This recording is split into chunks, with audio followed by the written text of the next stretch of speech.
may mean keeping your cat indoors, may mean not using pesticides. But city people don't always accommodate the untamed dwellers of the urban landscape.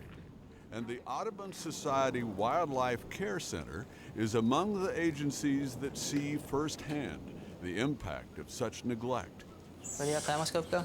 Oh, yeah, good. Director Bob Salinger has a crowded clinic today. This is a barn owl that was hit by a car, fractured pelvis. Screech owl, again, dog caught. What we see is reflective of what's out there. So the animals that you see a lot of, we'll see a lot of, ducks, crows, robins, scrub jays, squirrels, raccoons. But in a given year, last year we saw 170 different species of animals.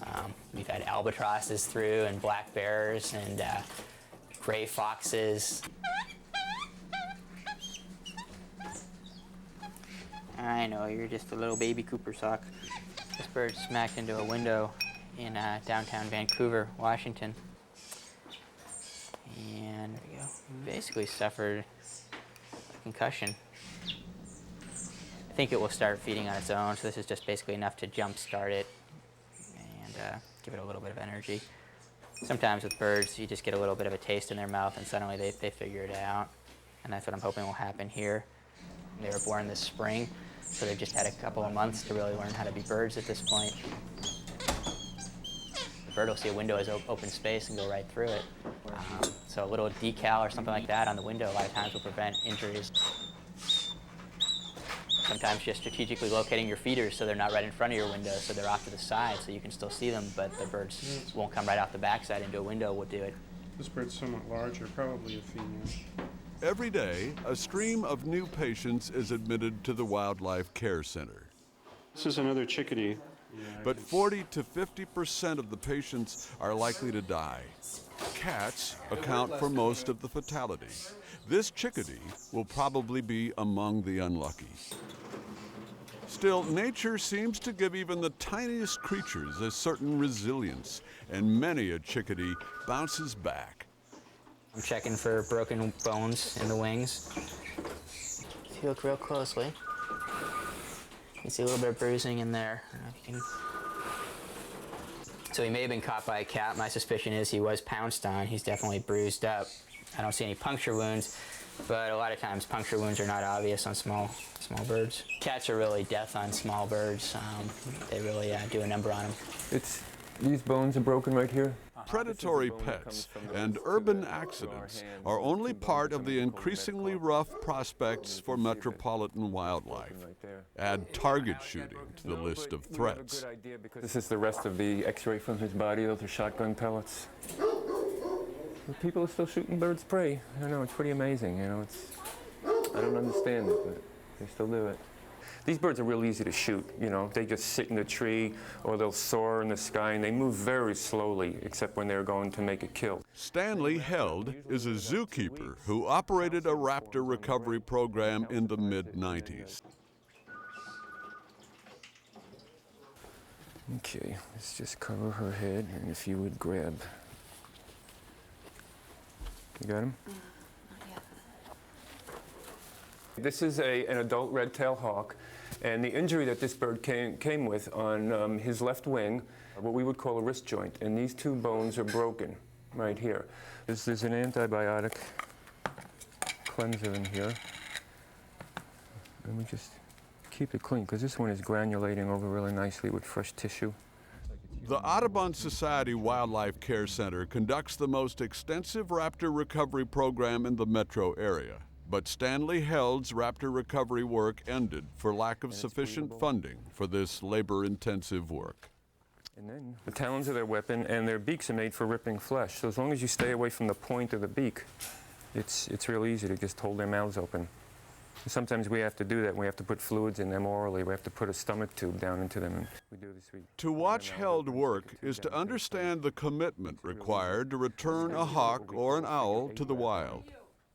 What we really need to do is keep the exterior wounds clean, keep the joint wrapped up so that the bird doesn't move it around a lot, and these will heal. Birds have hollow bones, and sometimes the breaks heal quickly. And sometimes reacclimating a bird to life outside the cage is the toughest part. He was hit by a car right out here on Highway 30, right in front of the bridge. He came in, his left foot was paralyzed. He's missing the first 4 primaries on his right wing, and his tail was completely limp, which usually signifies some kind of spine injury. Within about 2 weeks, his left foot came around. He can use that almost perfectly now, and his tail is slowly getting better.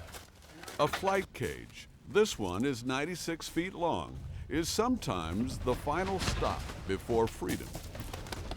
And you can see, with these big birds, without a big flight cage, you're really taking a chance on releasing them because you don't know what they can do. With this cage, we can see exactly what they can do. And we chase them back and forth in these big flight cages so that they can build up their flight muscles, they can build up their cardiovascular systems, and it also gets them afraid of people. Cleaning the feet may seem cosmetic, but actually checking for wounds on feet is pretty important. There are a lot of birds of prey that will not survive due to serious wounds that get infected on their feet. The healing process can require much intimate contact between bird and caregiver. A healthy fear of people, sometimes the very key to survival for a wild creature, can be lost. In a process called imprinting, young birds can learn to associate humans with nurture and food. These are antibiotics.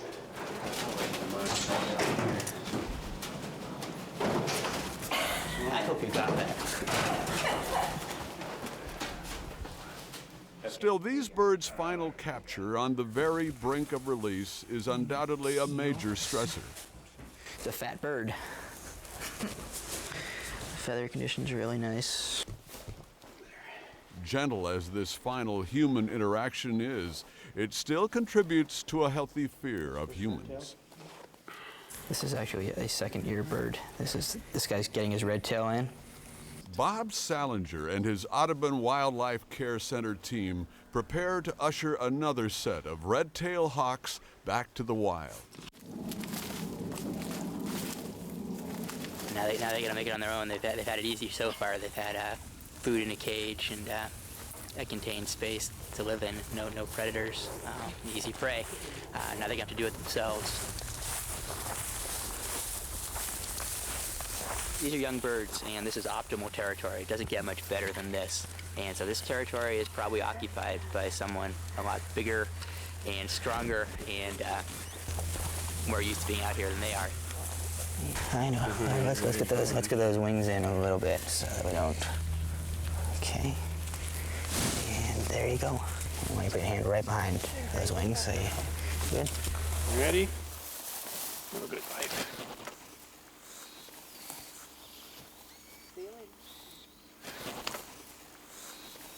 Must be an incredible feeling for them to suddenly have all this space after spending so many weeks in a cage. Yeah. He's moving a little bit. Oh, I see him. Yeah. The next 48 to 72 hours are critical because these guys are really going to have to make the transition to being wild red tails. Birds have a very high metabolism rate. They need to find prey in the next 2 to 3 days or they're going to start to be hungry, they're going to start to lose some energy, and they're going to have a harder and harder time hunting. You see his head sticking up just right at the very top. Problem is you have to see him get there. Yeah, that's the thing. He's like, So the release like a on boring this thing bright you can't August get it. day does not guarantee a happy ending. A truck grill, a picture window, rat poison may bring down any of these young redtails. Evolution has not equipped wild animals with a respect for the urban dangers. And yet maybe humans will learn to accommodate wildlife someday.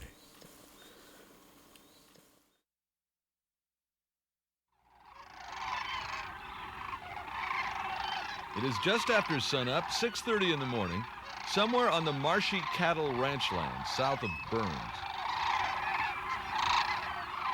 Hundreds of lesser sandhill cranes, croaking and stuttering their shrill call at full volume, will soon leave this night roost, and most of the birds will spend the day eating scattered barley at a cattle feedlot 5 miles north of here.